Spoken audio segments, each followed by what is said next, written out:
Olá, bom dia! Hoje, quarta-feira, dia 1º de maio, é comemorado o Dia do Trabalhador.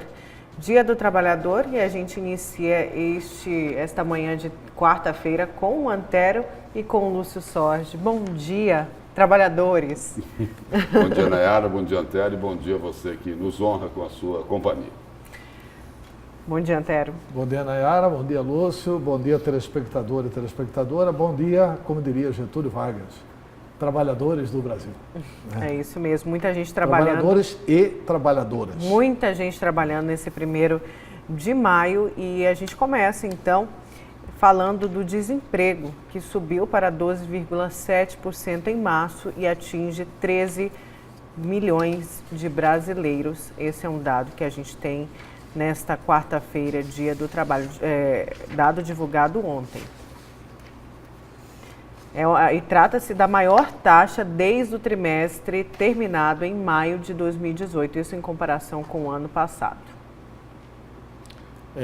Esses dados são relevantes, né, Lúcia? Até porque esses dados, falou muito da reforma trabalhista, né, Lúcio e Antero, e se falava muito da necessidade da aprovação da reforma trabalhista justamente para diminuir essa taxa de desemprego no país. E nessa questão aí do desemprego, é interessante destacar um fato aí, né? O governo federal, o próprio ministro da Economia, Paulo Guedes, eles pensam, né, em questionar os critérios que o IBGE utiliza para chegar a esse número aí que ultrapassa, né, como você colocou aí, mais de 13 milhões de desempregados. Isso. E recebem muitas críticas por isso, porque são critérios que já vêm sendo utilizados há décadas, são critérios técnicos, não é? Aí é preciso esperar para ver o que é que será questionado sobre essas estatísticas aí do IBGE. Na verdade é o seguinte, né? A reforma trabalhista, aquela imagem de que ia aumentar o número de empregos, que ia ser uma profusão de empregos, que o trabalhador teria muito mais emprego, isso é uma miragem. Isso não aconteceu. A única coisa que aconteceu de verdade foi que as ações diminuíram dentro das cortes trabalhistas. Essa que é a realidade. Existem menos processos hoje na Justiça do Trabalho, porque a parte mais fraca, ela ficou receosa, né, de entrar com a ação, porque se ela for condenada, ela paga os honorários da parte vencedora. Então, exatamente por isso, diminuiu muito o número de ações trabalhistas no Brasil. E não aumentou, como se esperava, a questão da geração de empregos. Então, não vimos, assim, uma transformação grande no sentido positivo de geração de empregos no Brasil. Agora, ainda sobre este dado do IBGE, a matéria está no site R7, a taxa de subutilização da força do trabalho foi a maior desde 2012. A população subutilizada e desalentada é a maior desde o ano de 2012, 25%. Isso significa que 28,3 milhões de brasileiros estão desocupados, ocupados com menos de 40 horas semanais de trabalho e os que estão disponíveis para trabalhar, mas não conseguem nenhum emprego. Mais um dado aí do IBGE. Lembrando que a taxa era de 23,8% no trimestre anterior e de 24,6% no mesmo período do ano passado, ou seja, aumentou aí para 25% neste ano. E aí o que a gente tem ouvido aí, e aí entra em cena a reforma da Previdência. O que a gente ouve é o seguinte, de que esse quadro aí de desemprego no país, ele pode mudar depois que for aprovada a reforma da Previdência, porque aí o mercado vai se sentir estimulado a investir no país e que isso pode acabar gerando mais emprego. Certo. Eu queria saber o destaque de vocês. Meus destaques são dois, né? De hoje. Primeiro que meu destaque é a Prefeitura, que aumentou realmente a passagem para 4,10. As pessoas, desde ontem, já estão pagando 4,10 Isso não é homenagem que se faça no Dia dos Trabalhadores, né? Ou seja, presente o prefeito Emanuel Pinheiro, que é provavelmente candidato à reeleição, até porque em recente sondagem interna lá, ele aparece em primeiro lugar nas pesquisas, o prefeito Emanuel Pinheiro tem uma assessoria que joga contra ele. Quer dizer, joga contra ele porque não tem cabimento esse aumento da passagem. E mais uma vez isso vai parar na justiça. Depois eu explico por quê. O grupo de vereadores de oposição viu ilegalidades na concessão do aumento e acha que o responsável pela Arsec mentiu à opinião pública e isso pode ser derrubado na justiça. Eu vou explicar por quê daqui a pouco. E outro destaque meu, quer dizer, no mesmo destaque... É o combo do destaque. É o combo do destaque, porque se trata do mesmo ente público, que é a Prefeitura de Cuiabá, é que, infelizmente, a Prefeitura já estourou o limite da Lei de Responsabilidade Fiscal. A Prefeitura já está perigosamente no vermelho. E a explicação da Prefeitura é um engodo. A explicação da Prefeitura é uma explicação realmente que, mais uma vez, estão passando a bola no vão da perna do prefeito Emanuel Pinheiro. O prefeito Emanuel Pinheiro está sendo enganado pelos técnicos, porque a Prefeitura usa como argumento uma solução do passado, que já foi derrubada pelo Tesouro Nacional, que já foi derrubada pelo Tribunal de Contas da União. Portanto, a Prefeitura já está no vermelho e nós vamos explicar isso daqui a pouco. Lúcio, e o seu? Meu destaque aí envolve aí essa discussão aí sobre a cassação do mandato do registro, né, da senadora Selma Arruda e dos 2 suplentes dela. Ela questiona aí, ela denuncia que houve uma fraude num cheque e está recorrendo contra a cassação no Tribunal Regional Eleitoral aqui de Mato Grosso. E aí, um dos questionamentos aí é sobre a localização de uma agência bancária, e aí faz parte dessa discussão, desse recurso aí da senadora Selma Arruda, a grafia do nome de uma das mais importantes avenidas aqui de Cuiabá. Miguel Sutil e não Miguel Sutil. Sutil. Tem outro questionamento aqui que é feito nesse recurso aqui, que tecnicamente é conhecido aí como embargos de declaração, né? Tem outros questionamentos, diz que um cheque era um valor, depois esse cheque apareceu com outro valor e envolve também o nome da empresa aí, que acabou entrando com uma ação contra a senadora Selma Arruda por falta de pagamento, que foi a agência Gênios lá do publicitário Júnior Brasa. Certo, Lúcio. Então, daqui a pouco a gente vai com esse destaque. Agora vamos falar um pouquinho da Venezuela, né? A população tomou aí as ruas de Caracas, teve confronto, caminhão de tanque, enfim. Isso depois que o declarado presidente da Venezuela, Juan Guaidó, chamou o povo às ruas. A gente tem um videozinho para mostrar aí para o nosso telespectador da Notícia de Frente. Olha só, o vídeo aí mostrando o confronto na tarde de ontem na Venezuela. Confronto, inclusive, com forças policiais. Isso depois, e confronto esse criticado, viu? As ruas de Caracas, na capital da Venezuela, foram tomadas por confrontos na terça-feira que deixaram mais de 50 feridos após o presidente, como eu falei, autoproclamado do país, Juan Guaidó, ter convocado a população a se manifestar contra o regime de Nicolás Maduro. Guaidó anunciou o apoio de militares para derrubar o governo e deu início à fase final da chamada Operação de Liberdade. Já Maduro acusa os oposicionistas da tentativa de golpe. Ele postou mensagem na qual diz que militares demonstraram total lealdade ao povo, à Constituição e à pátria, desmentindo aí que os militares estariam apoiando Juan Guaidó.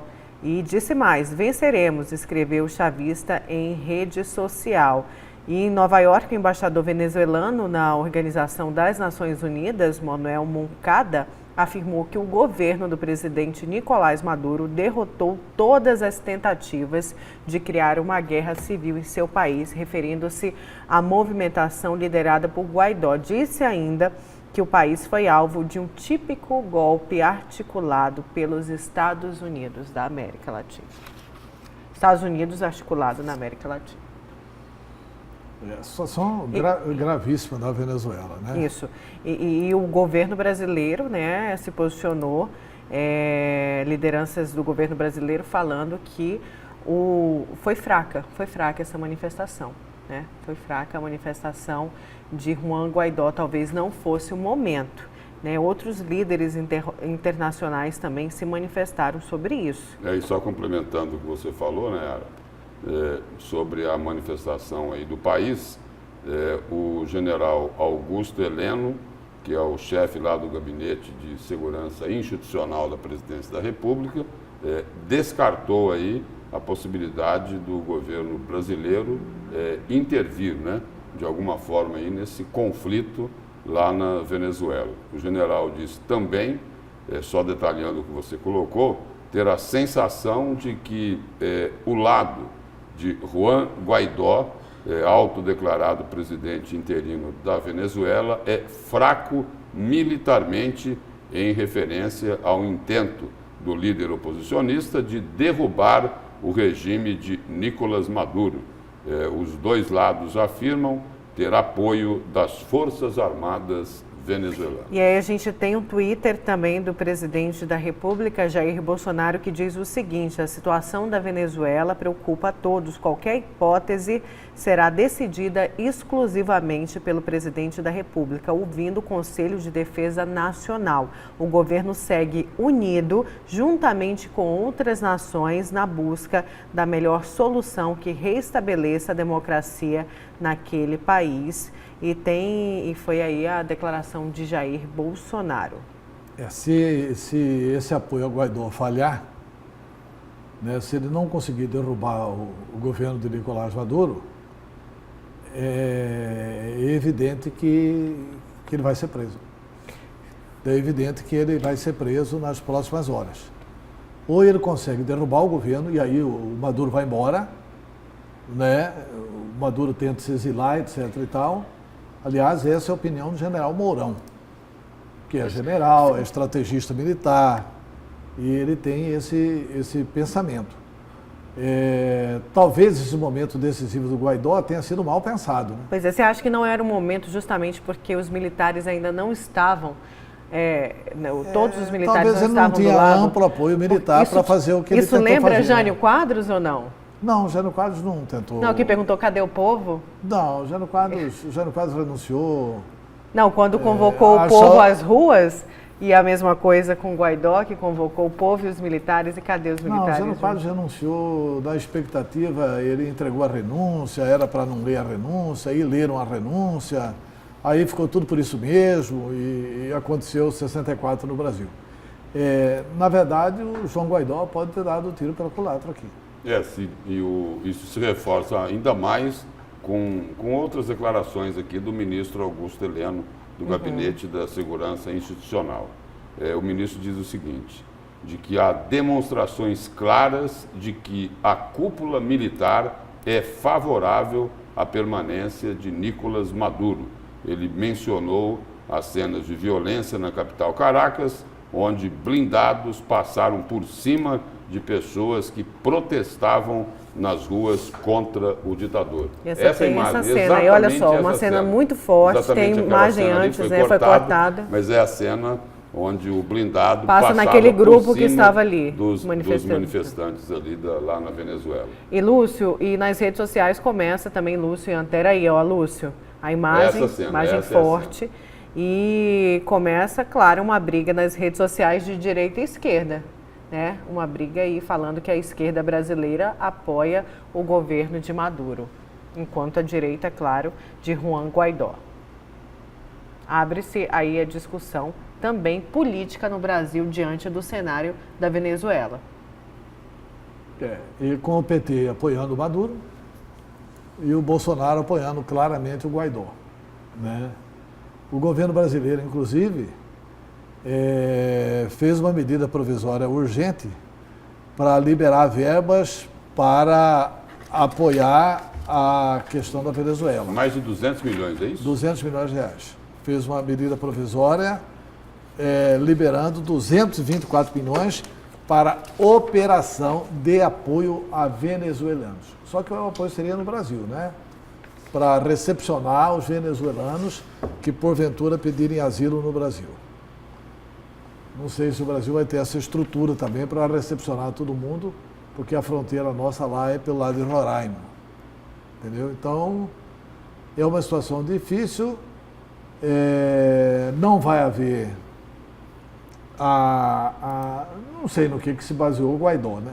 Porque me parece que o Donald Trump apoia a distância, né? Não há nenhum Todos acharam até que fosse ter alguma intervenção depois dessa convocação, né? Ele apoia a distância, então é uma situação muito difícil para o Guaidó e para a possibilidade da retomada da democracia. Agora é interessante, né? Os petistas aqui no Brasil, o Paulo Pimenta, chegou a fazer, inclusive, um pronunciamento: olha, estão tentando um golpe na Venezuela. Como se o Maduro não fosse um ditador, né? Não fosse um golpista, alguém que já massacrou a democracia na Venezuela. O Guaidó tenta um contragolpe para poder fazer a eleição. Isso é verdade. Vamos ver como é que a Venezuela resolve esse assunto interno, né? Certo, vamos falar então agora da farra do dinheiro público. Aliás, teve uma boa declaração do presidente Jair Bolsonaro, hein? Bolsonaro diz que decisão sobre Venezuela será exclusivamente sua, quer dizer, dela, Venezuela. Foi o que ele falou no Twitter, né? Será do governo. Será do povo venezuelano, o povo que tem que decidir isso. Não é o Brasil que tem que entrar lá para decidir coisíssima nenhuma. Certo, vamos falar da farra do dinheiro público. Você gosta de viajar, Lúcio? Todo mundo gosta. Você gosta, Antero? Agora é caro uma passagem de avião, né? Nada barato, né? Eu estou querendo escrever um livro assim. Deus é perfeito, né? Mas estou querendo escrever um livro sobre os defeitos de Deus. Um deles é ter que arrumar mala.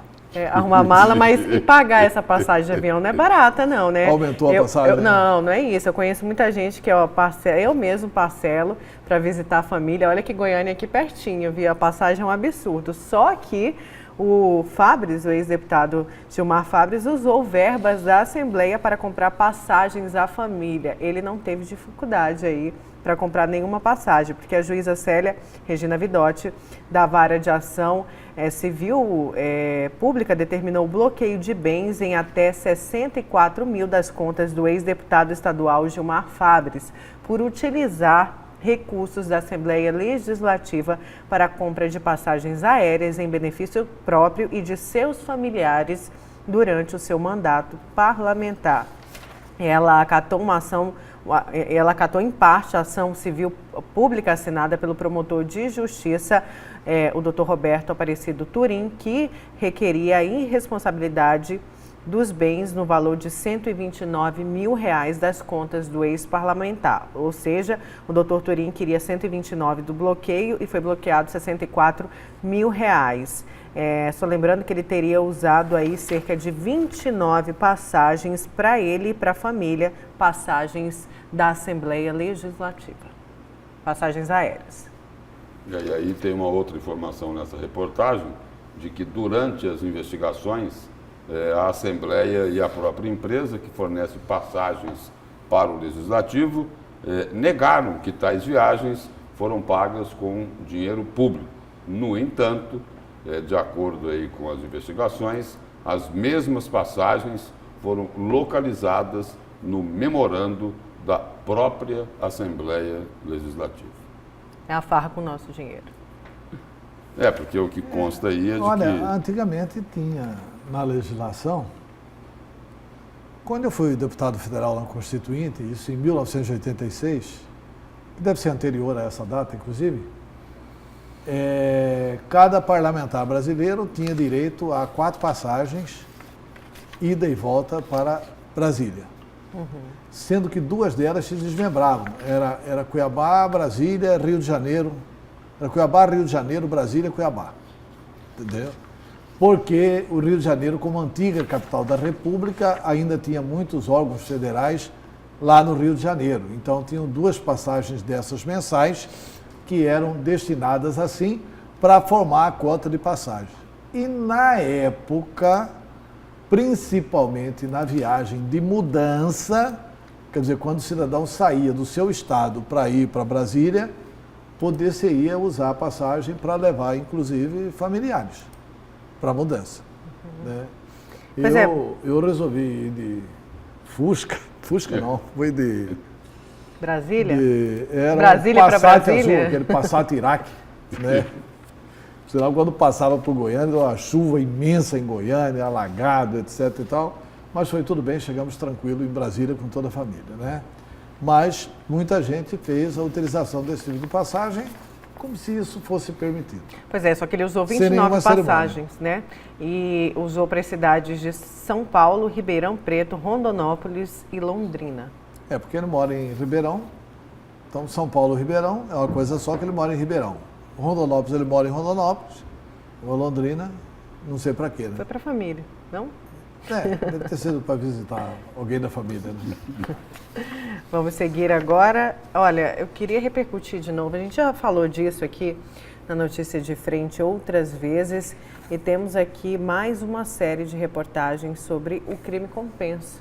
Não é isso? Falamos de empresários, políticos que foram delatados, foram presos por corrupção e triplicaram, dobraram aí o patrimônio. Por exemplo, o ex-governador Silval Barbosa, que só devolveu 7% do dinheiro que foi roubado dos cofres públicos. E teve mais uma edição do Crime Compensa no jornal A Gazeta. Não é isso, Lúcio? Falando justamente da Operação Sodoma, de réu para vítima, aí vitimizando o réu. A informação aí é de que esse empresário, né, que atuava aí no setor aí de empréstimos consignados, não é isso, Antero? Ele para poder manter o contrato com o governo, ele pagava propina, né? Agora, engraçado, né? De réu a vítima. E aí aumentou de forma substancial o patrimônio dele. Patrimônio, e nesse caso aqui, moral também, né? Porque de réu para vítima. De réu para vítima. E ele, o seguinte, inclusive está ameaçando processar o jornal A Gazeta por ter divulgado a matéria. Né? Está ameaçando processar o jornal. Que ponto chegou, né? O rabo vai abanar o cachorro daqui a pouco, né? Não é o cachorro que vai abanar o rabo. O rabo vai abanar o cachorro. Porque não é possível um cidadão com essa qualificação. O Silval Barbosa, na sua delação premiada, confessou que recebeu propina dele, recebeu. Ele é um pagador de propina, segundo o delator Silval Barbosa.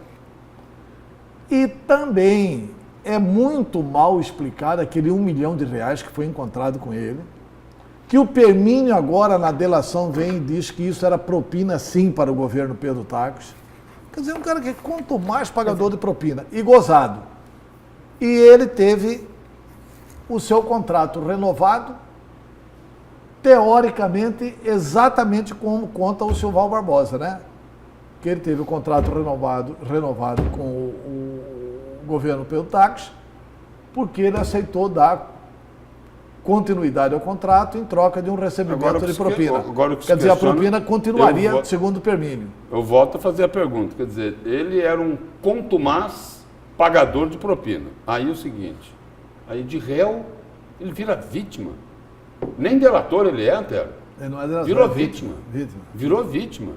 Quer dizer, ele participou do crime também, não participou? Participou do crime. Não, ele é corruptor. É corruptor. Corruptor. Participou do crime.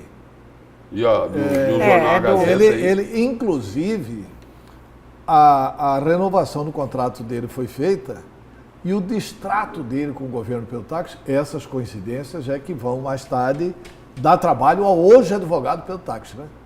Pedro Taques recebeu no último dia 29 a sua carteirinha da OAB. O jornal Gazeta divulgou, ele já é advogado.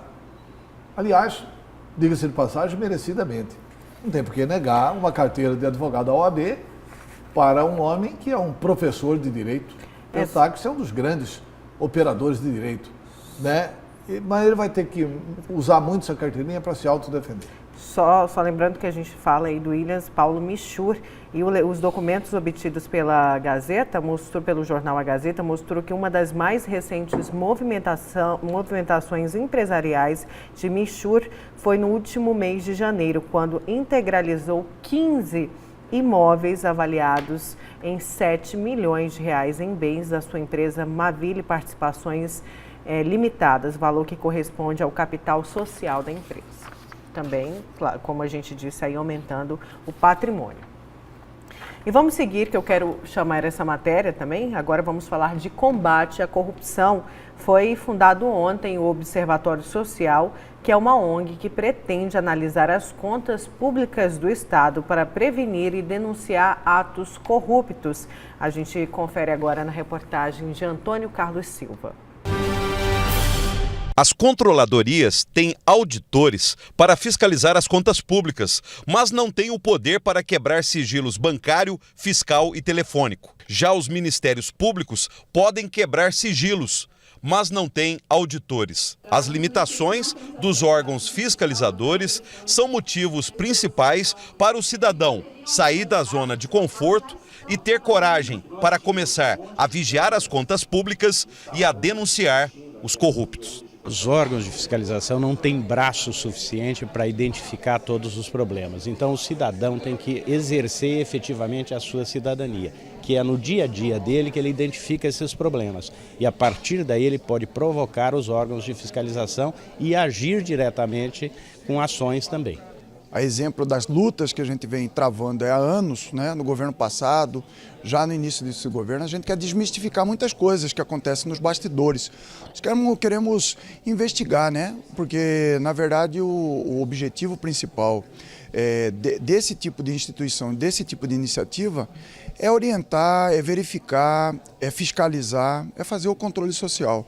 E aí a gente apresentar, inclusive, ter dados, né, através de observações como essas, na hora que a gente vai conversar, fazer as conversações, negociações com o governo, colocar isso à mesa. Elda é integrante da ONG Moral, que denunciou um esquema de corrupção de 14 anos na saúde pública de Cuiabá e resultou na Operação Sangria, com a prisão de gestores públicos da prefeitura e médicos. Agora, ela é uma das criadoras do Observatório Social de Mato Grosso, uma ONG que pretende agir preventivamente contra a corrupção. Nós vemos muitas notícias de desvios e que esse dinheiro não retorna para os cofres públicos. E se retorna um percentual muito mínimo em relação ao que foi desviado. Especialmente na saúde, não adianta você deixar desviar e depois retornar, porque a pessoa que já morreu em função de uma falta de medicamento, falta de UTI, ela não tem como retornar a vida dela. Então o dinheiro público, principalmente da saúde, ele tem que estar no tempo certo, na hora certa. É por isso que o Observatório quer trabalhar nisso. Os criadores e apoiadores do Observatório Social de Mato Grosso lembram: a corrupção começa com o jeitinho. O problema é que ela empobrece a população, cria desigualdades numa região e gera violência e morte entre as pessoas. Por isto, o cidadão tem que agir fiscalizando o uso do dinheiro público. Isto é educativo e gera resultados. Nós temos 9 deputados com os bens indisponíveis por utilização de verba parlamentar inadequada. Nós temos prefeitos que foram presos, prefeitos caçados, vereadores usando tornozeleira eletrônica e milhões que retornaram aos cofres a partir de ações nossas. Então, o efeito prático é o dinheiro voltar para o fim que ele precisa ser utilizado, que é o dinheiro do povo, é o dinheiro do público e não o dinheiro público. Essa distorção que existe de achar que gestão pública é coisa só para política ou só para órgãos públicos. Gestão pública é coisa para o cidadão. A gente fez uma recomendação, uma espécie de denúncia para o governador sobre o superfaturamento na compra de colheres para merenda escolar. Então foi uma primeira atuação já na largada do Observatório Social, através do CNPJ de duas entidades, que são o Simpaig e o Cisma, em conjunto com a ELDA do Observatório Social, que a gente faz parte também. A gente fez essa recomendação que travou uma licitação e fez o Estado economizar mais de R$1 milhão. Então foi uma primeira iniciativa prática que já deu resultados. A gente falou ainda há pouco, né, se o crime compensa ou não, e agora falamos do combate à corrupção. Que bom que os brasileiros trabalham para isso, né, Lúcio? E nesse sentido aí, os representantes dos servidores estão contribuindo de forma positiva com o governo. O sindicalista Antônio Wagner citou ali um caso que toda a imprensa divulgou, que foi de uma compra aí que iria ocorrer de colheres que estavam hiper faturadas e que aí ajuda em muito o governo, porque é possível evitar isso, o que seria mais uma fraude com o dinheiro público, que é aquilo que o repórter Antônio Carlos Silva falava, que a corrupção ela tira o dinheiro da educação, da saúde, da estrada e que também, infelizmente, acaba matando as pessoas. Muita gente fica contra a negócio de ONG, etc. e tal, mas eles fazem um trabalho espetacular nessa área, né? Essas pessoas que se dedicam a vida para corrigir os rumos da corrupção no país é uma coisa realmente que merece todos os aplausos.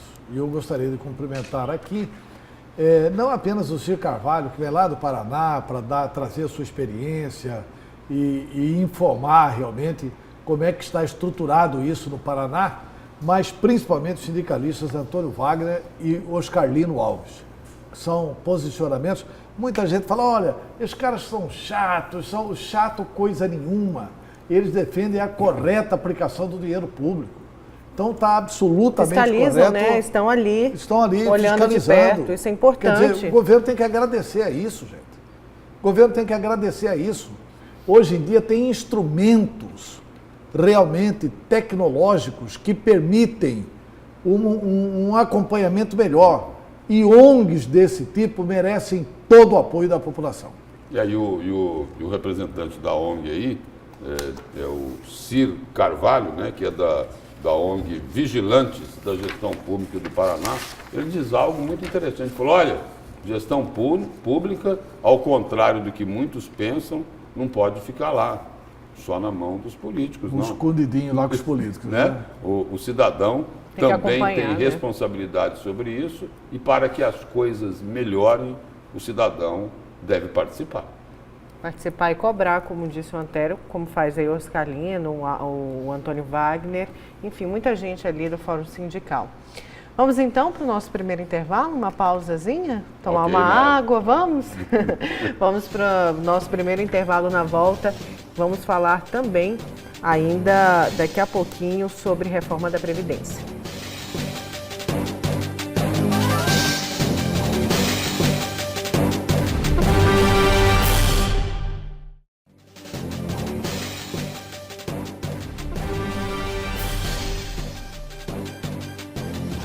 Voltamos com a segunda parte da Notícia de Frente. E olha só, hoje, quarta-feira, 1º de maio, a Notícia de Frente vai discutir um assunto que atualmente é a principal preocupação do trabalhador. Como fica a aposentadoria se a reforma da Previdência for aprovada? Existe muita gente que apoia sem ter a noção completa do que vem pela frente. Já outros estão desacreditados e esperam o pior da reforma. Mas quais as principais mudanças com a PEC da Previdência? Vamos conferir na reportagem de José Porto. Depois de um batalhão de confrontos, ideias, polêmicas, o projeto de emenda à Constituição que reforma o sistema previdenciário do Brasil foi admitido e entrou em tramitação na Câmara Federal. Esse advogado especialista em Previdência e membro da Comissão de Direito Previdenciário da UAB de Mato Grosso analisa o que de fato está em jogo no projeto de reforma. Temas mais complexos e que mudam radicalmente. Por exemplo, os tempos de contribuição, pensão por morte, o BPC, o benefício de prestação continuada. Hoje, pela atual lei, se você perde um ente querido e você tem direito à pensão por morte, você vai receber integral. O mesmo valor que provavelmente ele recebia quando estivesse trabalhando, que significa 80% das maiores contribuições de todo o período. Se a PEC for aprovada como está, além da base de cálculo sofrer uma variação, não vai ser mais 100% de RMI, vai ser só 50% e uma variante de 5% a 10% para cada filho, que vai crescer. Outra parte que ainda gera muita dúvida e expectativas é quanto aos trabalhadores rurais ligados aos benefícios sociais e que também passariam a contribuir. Hoje, você prova a qualidade de trabalhador, de homem do campo, e você consegue aposentar, inclusive, com uma idade menor. Hoje, a mulher é 55, o homem é 60. Na proposta que está na PEC, o governo quer criar, no mínimo, um pagamento anual de R$600 para esse trabalhador rural. Se ele não pagar esse valor mínimo de R$600, ele não vai ter direito a se aposentar. A mudança quanto ao tempo de contribuição e mais idade para se aposentar colocam muitas dúvidas e um temor de que acessar benefícios da Previdência no Brasil não será tão fácil daqui a alguns anos. Praticamente todos os benefícios, eles, após a reforma, se a PEC for aprovada do modo como está sendo proposta, praticamente todos os benefícios vão ter mais dificuldades. Alguns mais, alguns menos, mas todos vão ter mais dificuldade da população em ter acesso, em ter direito a esses benefícios. O que a Comissão de Direito Previdenciário da OAB analisa e questiona são justamente os impactos dessa reforma da Previdência. Pelo texto encaminhado pelo governo, há uma proposta de que seria de uma maneira igualitária, ou seja, diminuir privilégios e garantir mais recursos para os mais pobres. Só que na prática o texto naturalmente coloca impacto maior, ou seja, um custo e a redução de benefícios justamente para o trabalhador, aquele que recebe menos e terá mais dificuldade para se aposentar com o novo sistema. O advogado esclarece que uma reforma na Previdência é necessária e importante, mas que o modelo adotado até agora e que está no Congresso não contempla mudanças defendidas pela Ordem dos Advogados do Brasil e que, neste caso, seriam apenas para garantir privilégios e acaba penalizando, como sempre, os mais frágeis, como a redução do BPC e a própria visão do tempo de serviço para várias categorias. Existem alguns setores da economia, quem trabalha com exploração de minerais, quem trabalha naquelas plataformas da Petrobras, que hoje a aposentadoria é com 15 anos.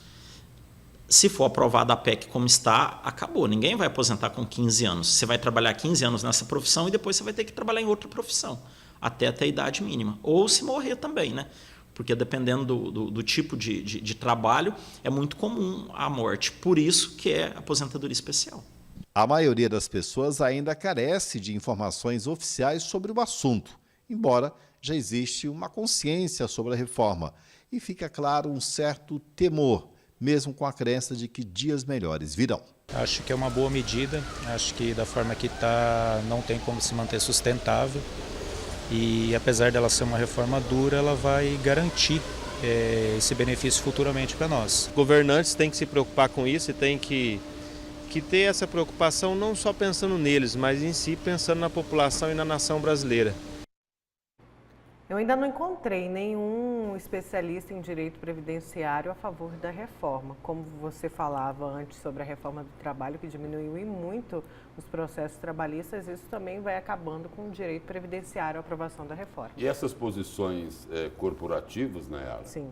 Essas posições aí, elas serão enfraquecidas a partir do momento que o governo, que tem todo o interesse na reforma da Previdência, vier a público, né, nas mídias de massa, explicando o que é essa reforma da Previdência, o que é que o governo está propondo, por que é que o Brasil precisa tanto dessa reforma da Previdência. Por exemplo, vai conquistar muito apoio quando essa campanha publicitária que o governo já anunciou que vai fazer, trouxer aquela informação que o Antero citou aqui no programa de ontem, que olha, militar, político, procurador, ministro, juiz, desembargador, todo mundo vai ter o mesmo teto que o trabalhador comum, o mesmo teto lá de aposentadoria do INSS. Aí vai dar para dar uma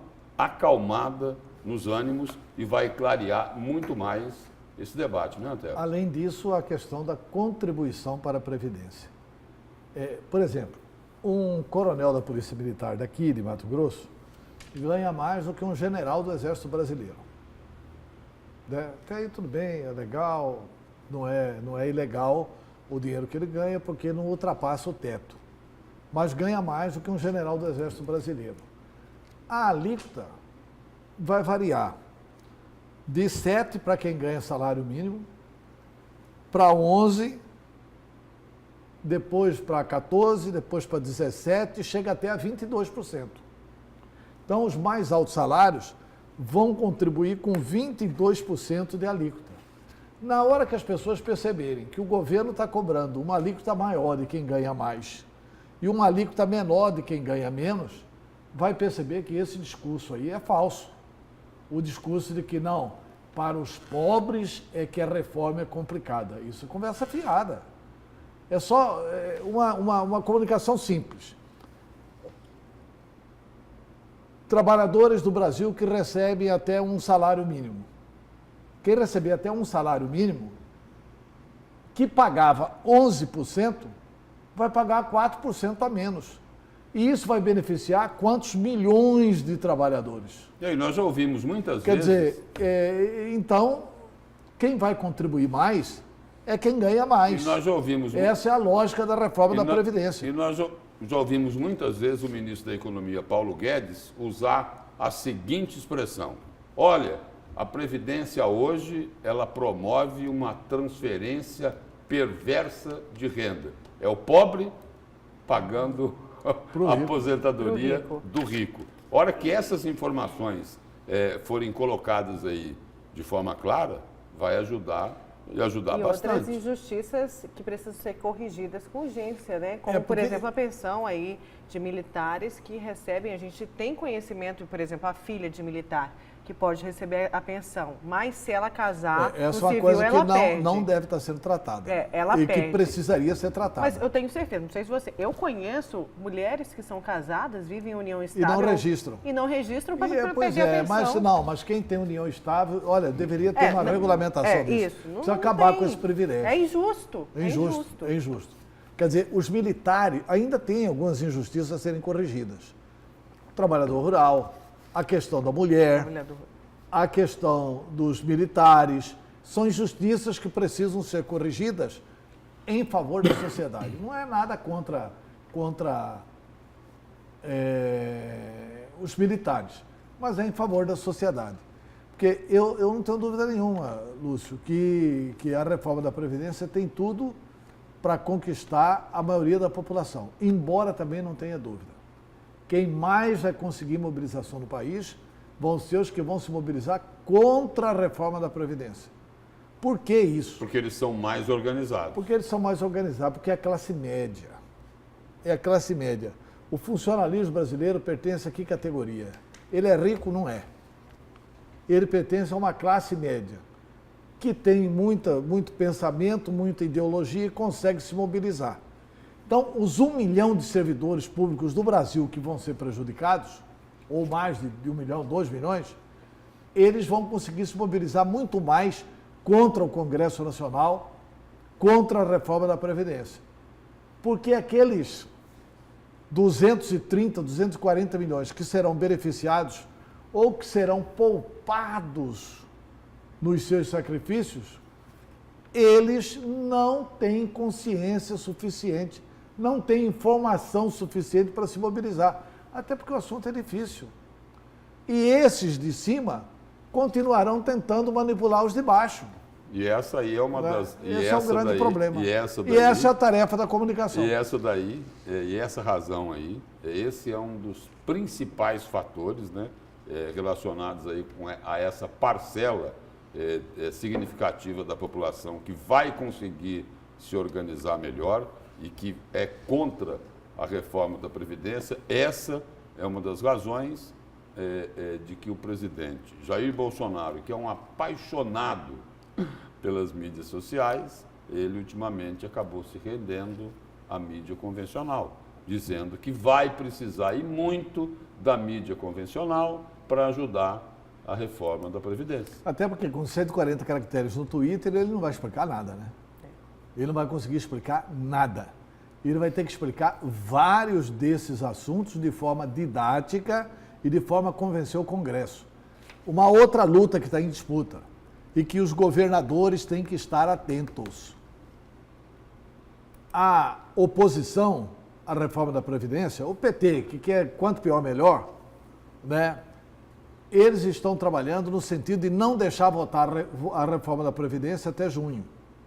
Porque eles como acham... Como quer Rodrigo Maia, como que é o presidente da Câmara. Como quer o Rodrigo Maia, como quer o presidente Bolsonaro. De votar antes do recesso.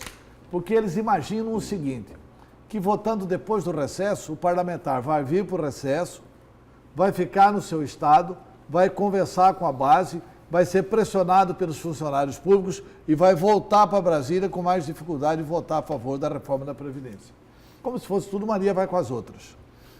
E um outro ponto que também precisam os estados estarem alertas. Eu conversei bastante ontem com o secretário Mauro Carvalho da Casa Civil e tive a oportunidade de lendo o Noticiário Nacional, fazer um alerta. Olha, o Mauro Mendes podia liderar os governadores para não aceitar o partilhamento da reforma. Porque uma outra tese que começa a acontecer em Brasília é assim: por que nós, deputados federais, vamos ficar com todo o desgaste da reforma da Previdência?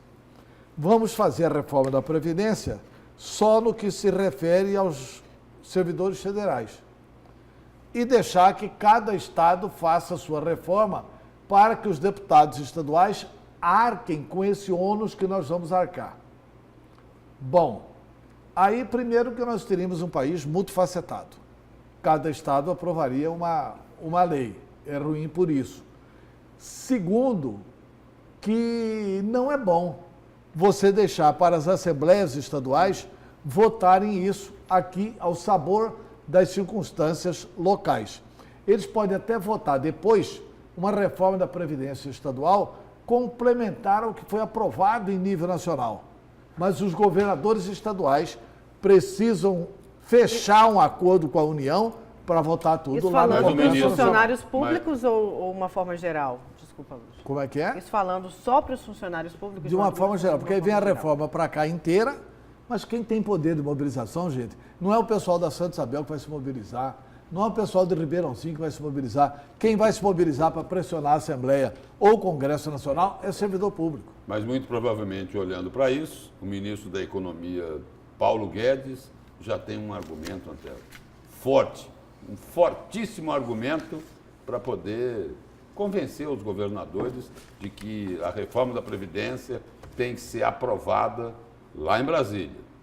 De preferência, sem muitos ajustes. Tudo bem, lá no Congresso Nacional serão feitas as mudanças, o Legislativo existe para isso mesmo, mas eles não podem liquidar com o projeto. O Paulo Guedes, ele quer economizar aí, ele fala em economizar 1 trilhão, mas eles aceitam negociar lá o projeto de reforma, pelo menos assim, com uma economia de 800 bilhões de reais.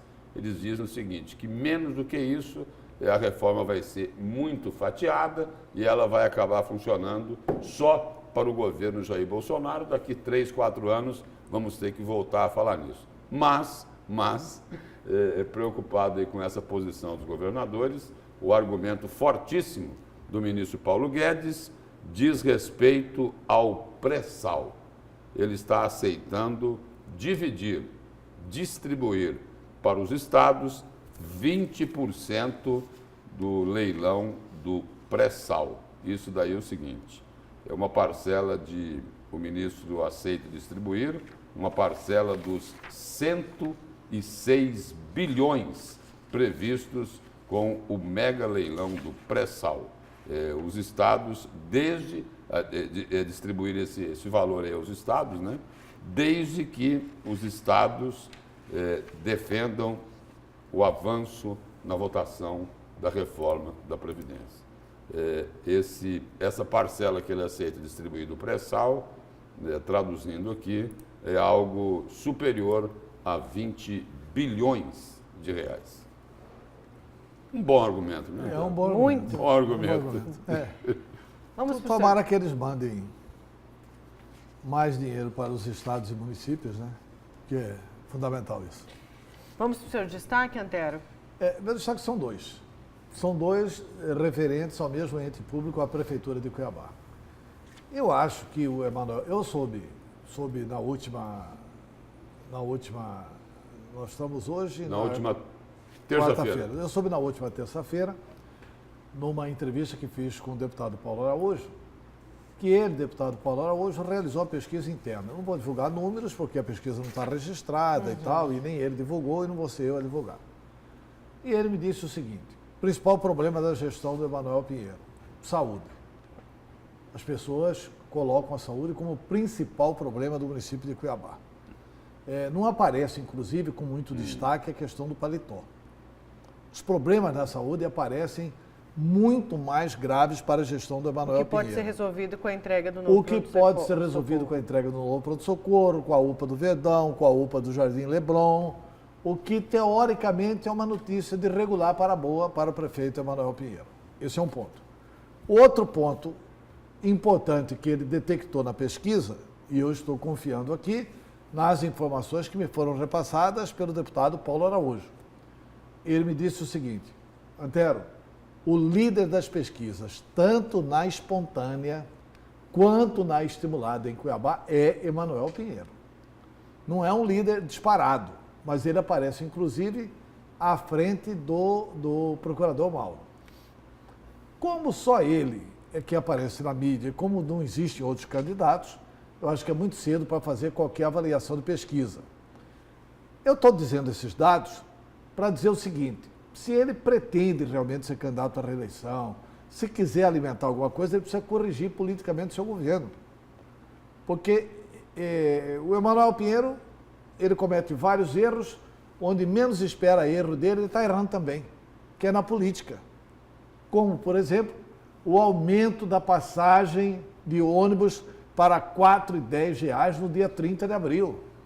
Hoje é 1º de maio e os trabalhadores, além de não terem nenhuma festividade, nenhum ato, nenhuma comemoração e nenhum motivo para comemorar, ainda tem que gastar mais R$ 4,10 por passagem. Eu entrevistei na Rádio Capital, a repórter Lila foi aos pontos de ônibus entrevistar as pessoas, e teve uma senhora que falou assim: olha, eu pago R$ 4,10 e lá em casa são mais 4 que usam a passagem.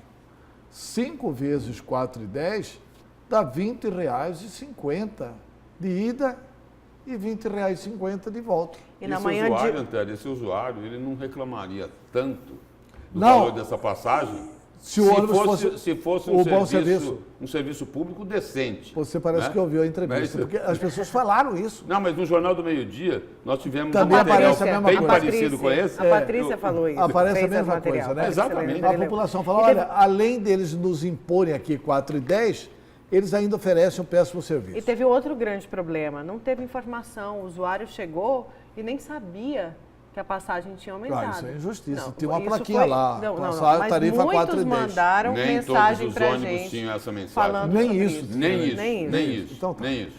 Então, assim, as pessoas que estão fazendo isso no governo Emanuel Pinheiro, é evidente que estão jogando bola nas costas do prefeito. Estão trabalhando contra o prefeito. Porque, como nós dissemos ontem aqui, quem é que conhece o presidente da Arsec? Ah, foi o presidente da Arsec. Ah, foi o conselho. Não, as pessoas jogam nas costas de quem?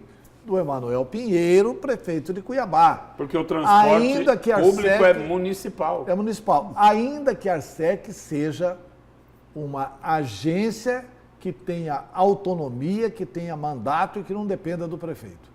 Mas a gente tem esse costume de botar isso na conta do prefeito. E a gente sabe que esse valor foi reajustado 2 vezes só nesse começo do ano, que é um grande desgaste. Tá, e parece que pode enfrentar um terceiro desgaste. Por quê? Porque eu conversei com os vereadores ontem, e 2 vereadores, eu vou dizer os nomes porque eles não pediram reserva, Diego Guimarães e Felipe Felatão, diz que vão entrar na justiça. Por que eles vão entrar na justiça? Porque para convocar o Conselho Municipal de Transporte Coletivo, a convocação e a ARSEC, o edital da convocação tem que ser com 30 dias de antecedência. O edital não foi convocado com 30 dias de antecedência. Mas os empresários tinham pressa, Antero. Pois é. Em resolver o problema da tarifa. Mas tem que cumprir a lei. Não, a lei exige que o edital seja convocado com 30 dias de antecedência.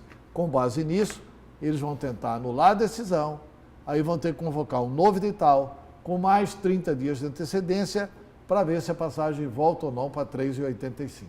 Enfim, é muita confusão em cima de uma decisão só que poderia ser tomada com sobriedade. E o que a ARSEC não explicou também, Antero, o que a ARSEC não explicou... Exatamente, porque mudou o critério. Né? Não, eles fizeram um recálculo, o que o Tribunal de Contas apontou foi lá que havia sido reduzido o percentual da cobrança do ISS em cima das empresas, de 5% para 2%, isso não mudou, eles fizeram o recálculo e a passagem voltou a custar R$ 4,10. Tá, agora outra coisa que eu falei, eu vou falar do mesmo ente, porque são dois problemas referentes à Prefeitura de Cuiabá. Nós já demos aqui no Notícia de Frente que o Tribunal de Contas fez um alerta ao município de Cuiabá, olha, vocês estão ultrapassando nos gastos com o pessoal o limite da Lei de Responsabilidade Fiscal. Eu vou ler alguns trechos aqui das declarações da Prefeitura ao site Hipernotícias, através do repórter Leonardo Heitor. A declaração é exatamente o seguinte, o TCE apontou que a Prefeitura gastou no terceiro quadrimestre de 2018 um montante de R$ 1.017.483.617,59, com despesa total com o pessoal. O valor é equivalente a 51,96% da receita corrente líquida, sendo que o limite prudencial é 51,30%, ou seja, é 0,46% a mais do que o limite prudencial. Agora vejam a alegação do prefeito. A alegação do executivo, do prefeito não, da prefeitura. A alegação do executivo é de quem quer mentir à população e ao próprio prefeito Emanuel Pinheiro, não sei se ele sabe disso.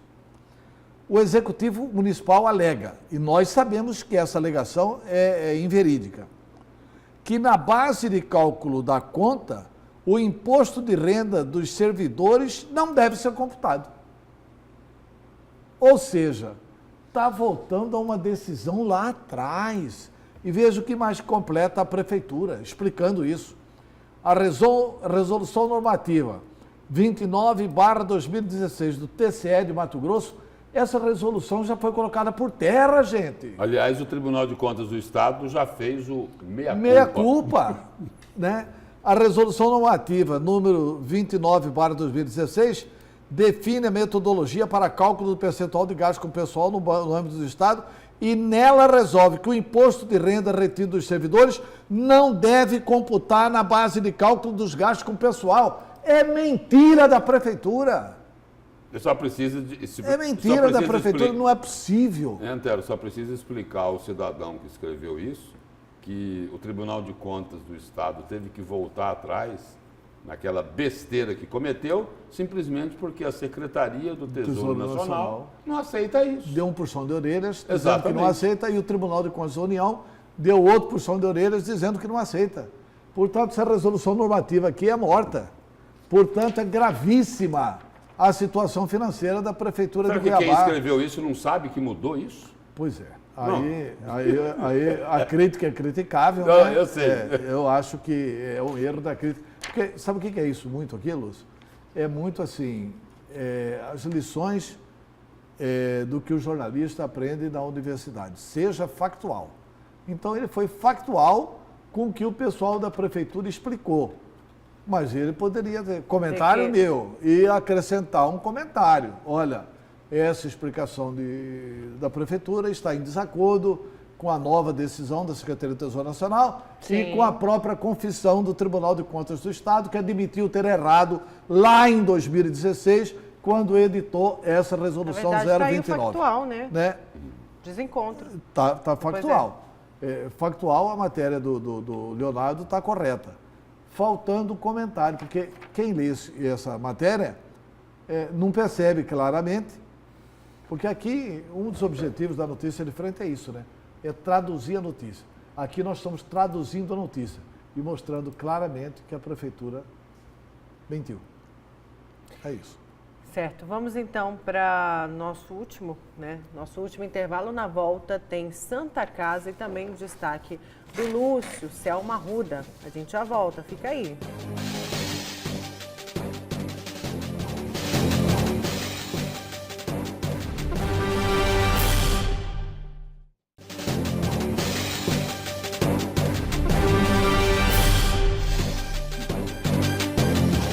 Voltamos com a última parte da notícia de frente e agora a gente acompanha a entrevista do deputado estadual pelo PT, Lúdio Cabral, ao Jornal do Meio-Dia. Ele falou, entre um dos assuntos abordados, esteve aí novamente a discussão sobre a Santa Casa. Confira.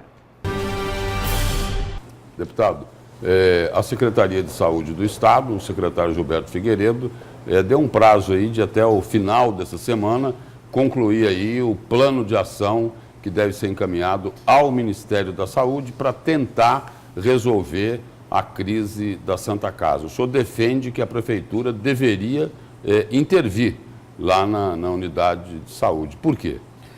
Bom, primeiro que é um serviço essencial para a população de todo o Estado. E o fechamento da Santa Casa traz prejuízo ao interesse da população que carece de serviços na área da saúde. Portanto, essa omissão por parte do poder público ela é muito nociva, porque a inércia prejudica a população que é atendida lá. A intervenção, então, que o senhor está defendendo é o seguinte, olha, tem que reabrir a Santa Casa, é isso? Tem que ocupar o hospital. O pedido judicial que eu fiz foi exatamente esse, da Prefeitura como gestora plena do SUS no território de Cuiabá. Se pudesse, eu teria colocado o governador no polo passivo também, cobraria tanto do prefeito quanto dele. Mas como Cuiabá é gestão plena, eu só posso cobrar do prefeito. Para que o prefeito decrete a ocupação do hospital, utilize as instalações físicas, leitos, trabalhadores, equipe, para colocar a Santa Casa em funcionamento, a população voltar a ser atendida, sair do prejuízo que a população tem hoje, enquanto se resolve o drama da instituição Santa Casa. O senhor fala isso até mesmo como profissional da saúde, médico, por experiência. O senhor teme que a Santa Casa nunca mais seja reaberta, as portas da Santa Casa? A cada dia que a Santa Casa fica de portas fechadas, mais difícil a retomada dos serviços. Nós vimos notícias há uma semana até de materiais sendo furtados da estrutura da Santa Casa. Então, que levaram até tomógrafo embora? Então, assim, quanto mais rápido a Santa Casa voltar a funcionar, melhor para a população que hoje está sem serviço. Olha, não tem lógica, por exemplo, crianças que fazem tratamento de câncer terem que se mobilizar, fazer uma manifestação para cobrar do poder público a responsabilidade que ele tem com elas. E tem crianças no interior do estado morrendo por falta de UTI. Por falta de UTI. A Santa Casa tem uma UTI pediátrica com 10 leitos. Hoje a maior demanda por atenção no SUS é na área de pediatria e na área de UTI pediátrica. Tem uma UTI pronta lá na Santa Casa, com todos os equipamentos, com toda a estrutura física lá fechada, se deteriorando, porque o equipamento não sendo utilizado, ele vai se deteriorando. O senhor tem questionado aquele decreto de calamidade financeira do governador Mauro Mendes. O governo federal até aqui não deu uma resposta se aceita ou não aceita aquele decreto. Na verdade, o governo federal não reconheceu o decreto de calamidade financeira. Na minha leitura, ele é muito mais uma peça de propaganda do atual governador para potencializar a tal crise, as dificuldades financeiras que o Estado tem e concentrar os esforços no caminho que ele entendeu o caminho para enfrentar as dificuldades financeiras. O senhor não acredita que o Estado está com toda essa crise financeira? O Estado teve uma má gestão no governo anterior e vive dificuldades financeiras. Na avaliação do senhor é porque a crise não é tão grande assim e que o governo acha que não vai precisar fazer esses cortes para poder sair do atoleiro. Essa é a leitura que eu faço. Se há dificuldade financeira, tem que fazer economia de determinadas despesas? Tem.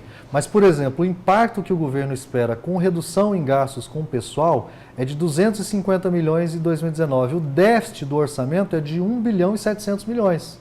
Ora, se eu tenho 3 bilhões e 400 milhões de renúncias e metade delas são de natureza administrativa, que podem ser retomadas a qualquer momento, ou seja, o governador pode decidir extingui-las, você tem um aporte... Foram feitas por decreto. Por decreto ou por medida de natureza administrativa. Falando de eleições 2020, a gente ainda tem a incerteza se o atual prefeito vai ou não ser candidato. A gente já vê uma grande movimentação, até mesmo de deputados com a oposição. O senhor também faz parte dessa movimentação que quer criar essa grande oposição ao prefeito Emanuel Pinheiro nas eleições de 2020? Não, eu sinceramente assim, acho que está muito cedo para o debate das eleições de 2020. Eu acabei de assumir o mandato de deputado estadual, não tem nem 3 meses que eu atuo como deputado estadual, então a minha preocupação é me concentrar no exercício do mandato. Cuiabá e o Estado têm muitos problemas sobre os quais nós precisamos nos debruçar para encontrar caminho para a superação desses problemas. 2020, na minha leitura, tem que ser debatido em 2020, depois do mês de março. Esse pedido aí o senhor pede aí um tempo, né, para tratar dessa questão, né? Não, eu defendo, assim, eu sou filiado a um partido que o meu partido... Mas tem chance do senhor sair candidato? Não, eu não serei candidato a prefeito em 2020. Essa chance não existe. Tenho dito isso com muita insistência, até para lá adiante não ter que voltar atrás na minha decisão. Então falamos com o deputado Lúdio Cabral sobre saúde, Santa Casa e também eleições 2020. Ele já disse que, deixou claro, não vai ser candidato e não volta atrás. Se voltar, a gente vai cobrar, porque eu já ouvi esse discurso de outros políticos. Mas se voltar é o seguinte, ele não quis. Mas aí, de acordo com a vontade coletiva do partido e tal, papapá, né? Agora, essas coisas são fáceis de arrumar. Agora falando de Santa Casa... Agora o Lúdio era o grande nome do PT. Se o Lúdio não vai disputar a eleição, o PT não tem nome aqui para disputar a eleição. Sim. Se é verdade que o Lúdio não vai disputar a eleição, o PT não tem nome para disputar a eleição. Aliás, o Lúdio tem um problema. Ele dificilmente ganharia pelo PT. Ganharia fácil a eleição para prefeito de Cuiabá. Se estivesse, por exemplo, no partido do Otaviano Pivetta. Ele teria que ter feito o que Allan Kardec fez. Ele teria que ter feito o que o Allan Kardec fez. Embora o Allan não tenha o mesmo potencial eleitoral que tem o Lúdio aqui em Cuiabá, né? Essa tese do Lúdio de que a prefeitura tem que decretar intervenção, ela é, assim, correta do aspecto legal. A quem cabe decretar intervenção? A prefeitura. Mas, assim, cabe porque ela é gestão plena. Cabe porque é gestão plena. Mas a prefeitura tem autoridade para decretar essa intervenção? Mas hoje ontem no Jornal do Meio-Dia, Antero, eu fiz esse questionamento a ele, né? Falei, escuta, por que o senhor insiste tanto com a intervenção? Aí eu entendi melhor essa postura dele.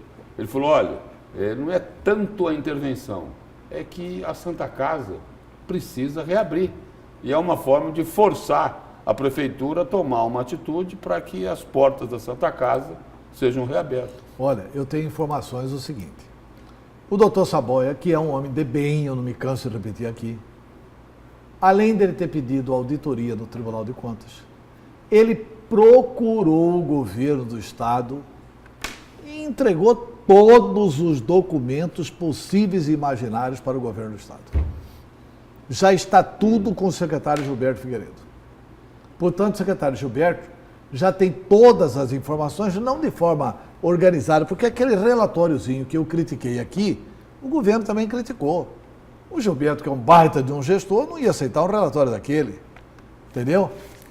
Então ele está solicitando a auditoria do Tribunal de Contas e entregou um monte de documentos para o Gilberto. Ontem, nós noticiamos que o Mauro Mendes foi a Brasília. O Mauro Mendes foi a Brasília ontem, acompanhado de quem? Gilberto Figueiredo.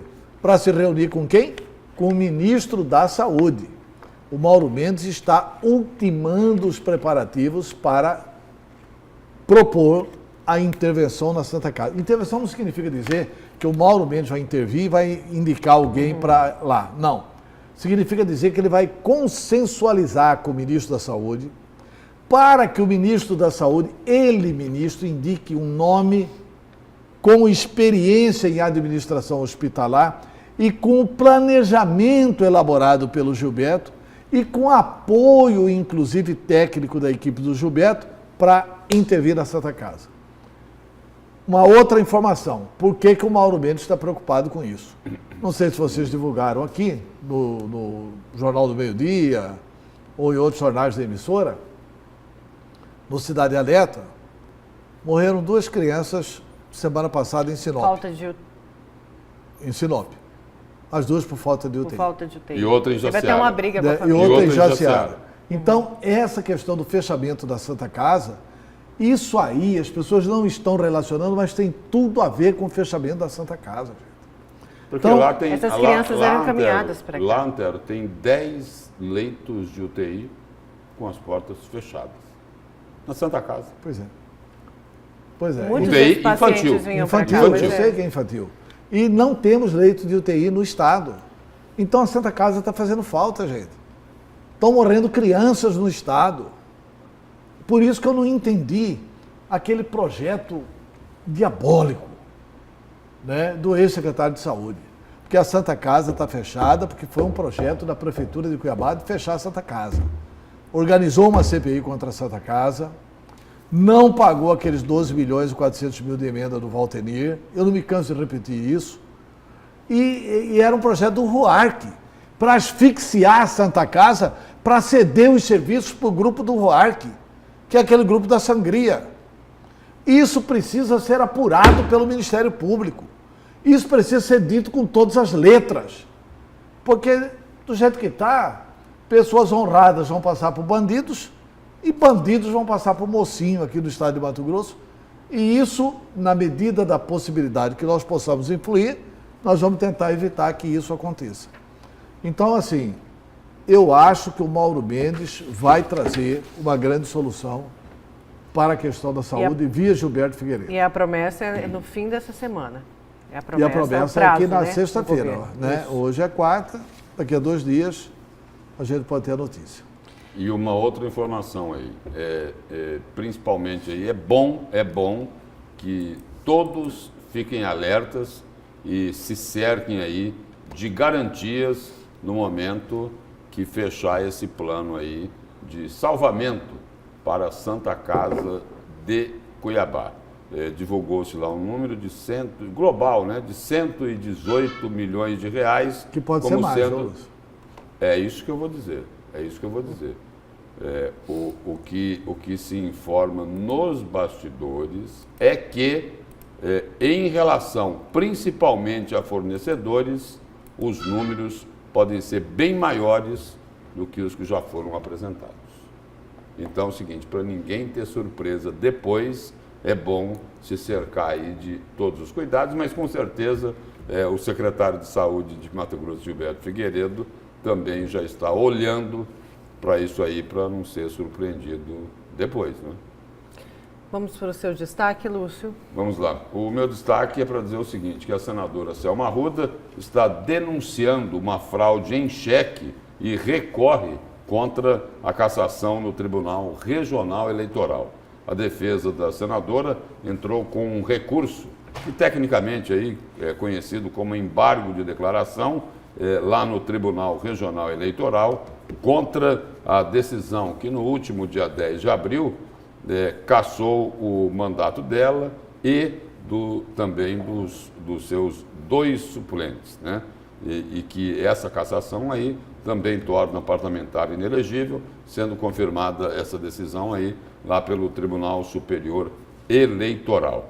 Os advogados da senadora apontam que um cheque supostamente utilizado para um pagamento por serviços de mídia antes do período estabelecido pela Justiça Eleitoral é fraudado. E aí, o que se fala aqui, que esse referido cheque, no valor lá de quase 30 mil reais, 29.987, teria sido utilizado para o pagamento por serviços realizados pela Gênios Publicidade, Gênios Network, empresa que teria um contrato de gestão de mídia, imagem e marketing com a candidata Selma Arruda.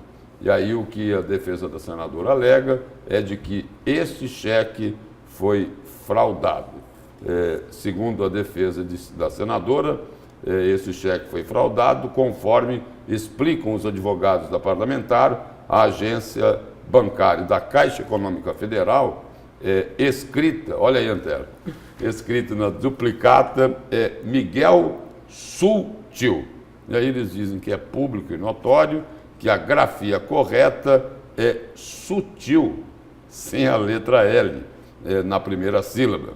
O referido documento tem um outro palavrão aqui, né? Cártula, né? O referido documento é grosseiramente fraudado e foi anexado aos autos já com essa informação. Mas esse não é o ponto principal aí da defesa dos advogados da senadora Selma. Eles dizem que o cheque foi fraudado porque ele aparece lá com um valor de R$ 29.987, ele foi devolvido pelo motivo 35, pela linha 35, enquanto o documento no valor de R$ 247 foi devidamente compensado pela agência bancária, alega a defesa da senadora Selma Arruda. Agora, por que não foi apresentado antes? Porque... Não, essa defesa foi apresentada antes. O cheque fraudado? Não. Cheque fraudado. Não, esse questionamento é de agora. Esse questionamento é de agora porque ele está lá nos eles falaram embargos isso de na declaração. sustentação oral. Falaram na sustentação oral e agora estão apresentando embargos de declaração. Agora, o que precisa dizer, Antero, aqui, e só complementando aqui, o recurso também cita que o próprio desembargador Pedro Sakamoto determinou que a Polícia Federal realizasse uma perícia na duplicata. O cheque sobre o qual se afirmou não ter sido prestado contas dos valores ali descritos é comprovadamente fraudado. Só o que precisa ser dito aqui é o seguinte: isso daqui não vai resolver o problema da senadora Selma Arruda, que teve o mandato cassado por unanimidade pelo Tribunal Regional Eleitoral. O que vai resolver para a senadora Selma Arruda é ela conseguir provar lá no Tribunal Superior Eleitoral que ela não fez, como é acusada, o uso, a prática do Caixa 2 e que ela não cometeu o abuso do poder econômico. É isso que pode salvar a senadora Selma Arruda. Além do que esse embargo de declaração aqui não vai dar em nada. Isso aí é claramente um recurso procrastinatório. Protelatório, para empurrar com a barriga. Para empurrar com a barriga. Isso é para não definir. Esse recurso não cabe, porque é um recurso de mérito. Ela está contestando um cheque de 29 mil. Ela está sendo condenada por ter gasto mais de R$1 milhão da seguinte situação: dos pagamentos terem sido realizados supostamente em período proibitivo e também em valores não declarados à Justiça Federal. Mais de 1.100.000. Aí ela, olha, tem um cheque de 29 mil que foi fraudado, porque o valor dele é 247 reais. Mas assim, o cheque foi fraudado, etc. e tal. Mas tá bom. Agora eu quero saber o seguinte: e esse cheque que saiu da conta do suplente e foi para a conta da... R$1,5 milhão de reais, é isso? Não, R$1,5 milhão, R$1,5 milhão reais. R$1,100.000, R$1,200.000, sei lá quanto que é, mais de R$1 milhão. E assim, o recurso embargos de declaração, você não fala assim, você propõe embargo, você opor embargos. Quando a senadora Selma opõe embargos de declaração através de seus advogados, ela tem que apontar obscuridade, contradição e omissão. Só para isso que presta o discurso, não é para discutir mérito. O recurso em embargos, a oposição de embargos de declaração, serve só para apontar o seguinte: olha, o desembargador Pedro Sakamoto, ele se omitiu, ele deixou de falar isso, ele tem contradição, tem omissão aqui, etc. e tal, ou tem obscuridade no seu voto em tal lugar. Gostaria que esclarecesse isso. E nessa peça, a própria defesa cita o seguinte, que o desembargador Pedro Sakamoto, relator do caso, se manifestou no inquérito pedindo para que a Polícia Federal apurasse esta possível falsidade. Pois é. Então aí não tem omissão. Não tem. Não tem contradição. Não tem contradição, não tem obscuridade, não tem nada. Quer dizer, isso aqui é um recurso exclusivamente protelatório. Eu acho que a juíza Selma ainda precisa aprender a lidar com a verdade. Ela tem que enfrentar os fatos e justificar os fatos. Para mim não serve como justificativa, até porque é uma justificativa que é um deboche da inteligência de jornalista, ela dizer o seguinte, como disse chorando na tribuna do Senado: fui punida porque puni Silval e Riva. Porque puni os grandes, pelo amor de Deus. Alguém votou, isso não tem nada a ver. Alguém votou contra a Selma Arruda porque ela condenou Silval e Riva? Que conversa é essa? Mas tem alguém que precisa ser punido, Antero. Tem alguém que tem que ser punido.